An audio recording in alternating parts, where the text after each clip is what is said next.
الذين آمنوا وتطمئن قلوبهم بذكر الله ألا بذكر الله تطمئن القلوب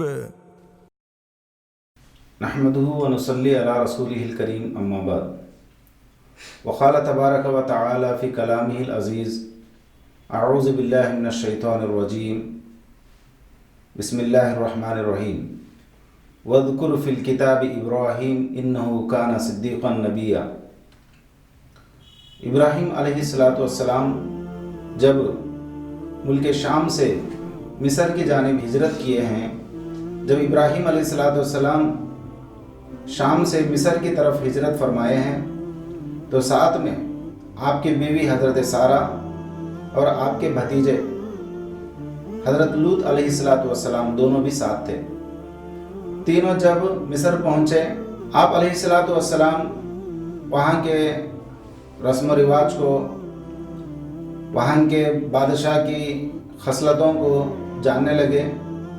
معلوم ہوا کہ مصر کا بادشاہ جو فرعون کے لقب سے مشہور تھا، آج بھی اور پچھلے زمانے میں بھی وہاں کے بادشاہ کو فرعون کہتے ہیں۔ تو فرعون جو وقت کا بڑا سرکش تھا، کسی بھی اجنبی عورت کے ساتھ برا ارادہ رکھتا تھا، خاص طور سے بیوی کہنے پر اور زیادہ شرارت کرتا تھا۔ اس لیے ابراہیم علیہ السلام جب ملک مصر پہنچے تو وہاں کے فوجیوں کو بتایا کہ یہ میری بہن ہے۔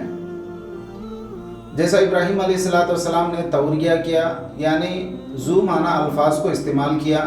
آپ جانتے ہیں ابراہیم علیہ السلام نے 3 مرتبہ ذو معنی الفاظ کو استعمال کیا۔ ایک پہلی مرتبہ جب میلے میں لوگوں نے آپ کو دعوت دی، جس وقت آپ علیہ السلام کم عمر رہے، اس وقت آپ نے کہا انی سقیم، میری طبیعت ٹھیک نہیں ہے۔ دوسری مرتبہ اسی طرح ابراہیم علیہ السلام نے توریہ کیا تھا۔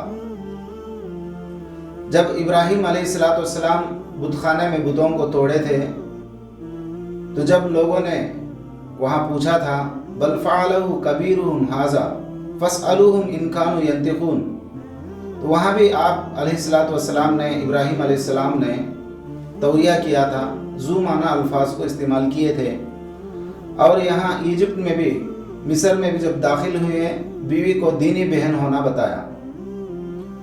ابراہیم علیہ السلام نے یہ 3 جگہ توریہ کیا ہے، جس کو قرآن کہتا ہے وَاذْكُرْ فِي الْكِتَابِ إِبْرَاهِيمَ إِنَّهُ كَانَ صِدِّيقًا نَبِيًّا۔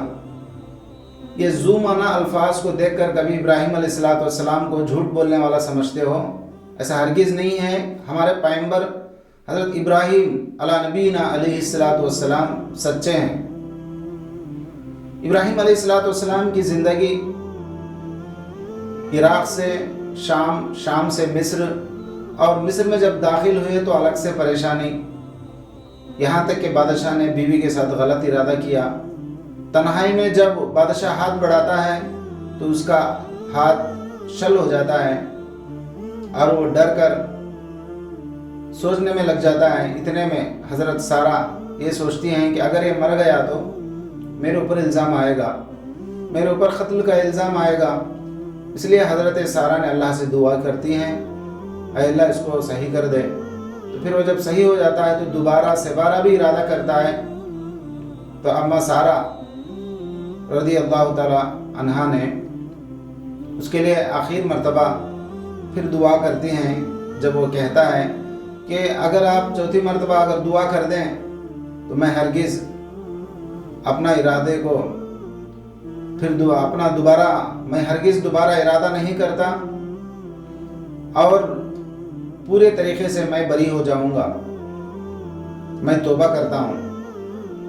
تو پھر مصر کے بادشاہ فرعون نے اما ہاجرہ کے ساتھ ارادے سے بری ہو جاتا ہے اور پھر یہ سوچنے لگتا ہے کہ یہ تو جنیہ ہے، کیونکہ مصر کے لوگ جن کو پوجا کرتے تھے، جس طرح شام کے لوگ ستاروں، چاند، سورج کی پوجا کیا کرتے تھے، اور عراق کے لوگ जिस तरह बुत परस्ती में लगे हुए थे, यहाँ मुल्क मिस्र में लोग जो है इसी तरह जिन्नों की इबादत किया करते थे। तो मिस्र के बादशाह फिरौन ने जिन्निया कहकर उसको वहाँ से हटा दिया और फिर जो है ताज्जुब में रहकर वो हज़रत सारा की खिदमत के लिए अपनी बेटी को हिबा कर रहा है। तो अम्मा सारा जो है हज़रत इब्राहीम अलैहिस्सलाम के पास आकर पूरा वाक़या बयान करते हैं। इब्राहीम अलैहिस्सलाम उस वक्त नमाज की हालत में रहते हैं। पूरा वाक़या सुनकर वहाँ से हिजरत करने का इरादा फरमाते हैं। फिर मुल्क मिस्र से आपने हिजरत फरमाकर फ़लस्तीन चले जाते हैं। आज के हिसाब से अगर हम देखें, किलोमीटर के हिसाब से अगर देखें, तो इराक़ से सीरिया जो शाम है तकरीबन 460 किलोमीटर है।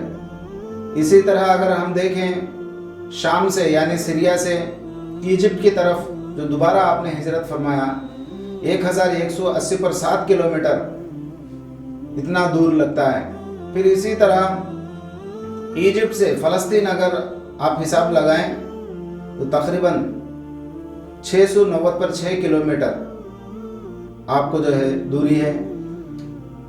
कुल मिलाकर हज़रत इब्राहीम अलैहिस्सलाम ने 2500 से ज़्यादा किलोमीटर आपने सफ़र किए और अल्लाह के वास्ते शहर से एक शहर को छोड़कर दूसरे शहर से तीसरे से चौथे शहर यहाँ तक कि फ़लस्तीन पहुँचते हैं। तो इब्राहीम अलैहिस्सलाम की तकरीबन उम्र होती है 80 पर 7 साल। जब इब्राहीम अलैहिस्सलाम को इरादा होता है कि मुझे एक औलाद हो जाए, इब्राहीम अलैहिस्सलाम ने अल्लाह तबारक व तआला से दुआ फरमाई, रब्बी हबली मिनस सालिहीन, ऐ अल्लाह मुझे एक नेकोकार लड़का अता फरमाइए। दरहाल है कि इब्राहीम अलैहिस्सलाम की उम्र उस वक़्त 80 पर 7 साल थी। फिर इब्राहीम अलैहिस्सलाम की दुआ कबूल होती है, फ़बश्शरनाहु बिग़ुलामिन हलीम, हम आपको एक बुर्दबार लड़का अता फरमाने वाले हैं। तो इब्राहीम अलैहिस्सलाम को जब बशारत होती है, अम्मा हाजरा अलैहिस्सलाम के बतन से जब इस्माइल पैदा होते हैं तो सौकनों में आपस में कुछ बात बिगड़ जाती है। अम्मा हाजरा सोचती हैं कि ये मेरी सौकन हाजरा अपने बच्चे के साथ खुशी में है। तो इब्राहीम अलैहिस्सलाम से इल्तिजा करती हैं कि तुम अपनी बीवी हाजरा और अपने बेटे को मुझसे दूर कर दो, मुझे ये पसंद नहीं है कि साथ में रहें। तो इब्राहीम अलैहिस्सलाम ने बीवी हाजरा और बेटे इस्माइल अलैहिस्सलाम को इतने दूर लेकर जाते हैं जिसको कुरान कहता है, रब्बना इन्नी अस्कंतु मिन ज़ुर्रियती बिवादिन गैरि ज़ी ज़रअइन इंद बैतिकल मुहर्रम, वादी गैरु ज़ी ज़रा में ले जाते हैं जहाँ आज काबतुल्लाह है, वहाँ तक लेकर आते हैं। 1000 से ज़्यादा किलोमीटर सफ़र करके 1000 से ज़्यादा किलोमीटर सफ़र करके ऊँट के रास्ते से मुख्तसर खजूर पानी लेकर अम्मा हाजिरा अलैहिस्सलाम को इब्राहीम अलैहिस्सलाम लख व दख मैदान में छोड़कर वापस जाने का इरादा करते हैं। हाजिरा अलैहिस्सलाम पूछते हैं, इब्राहीम हमको यहाँ कहाँ छोड़कर जा रहे हैं? तो कुछ जवाब नहीं है। आखिरकार इब्राहीम अलैहिस्सलाम पलट कर देखते हैं और जवाब में सर हिलाते हैं इनके कि जब हाजिरा पूछते हैं कि क्या अल्लाह का हुक्म है, तो इब्राहीम अलैहिस्सलाम सर हिलाते हैं, सर से इशारा करते हैं कि हाँ अल्लाह का हुक्म है। तो उस लख दख मैदान में हज़रत हाजिरा अलैहिस्सलाम और उनके बेटे हज़रत इस्माइल अलैहिस्सलाम किस तरह ज़िंदगी गुजारे हैं, इंशाअल्लाह आइंदा नशिस्त में आपके सामने तफसील बयान करूँगा। अस्सलामु अलैकुम व रहमतुल्लाहि व बरकातुहू।